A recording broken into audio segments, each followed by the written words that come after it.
คนกำลังใกล้ตายได้ฟื้นมาใหม่อีกครั้งคอยเยียวยาห่วงใยดูแลเบิ่งแย่งสุยางตั้งแต่มือแรกที่ใจอ้ายพังจนแผลหายดี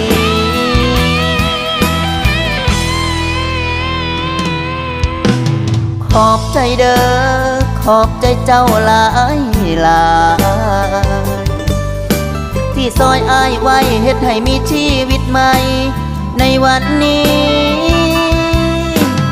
จักสิขอบคุณจังใดที่สมกับใจที่เจ้ามีขอตอบแทนด้วยชีวิตนี้ไปจนทอดมือตา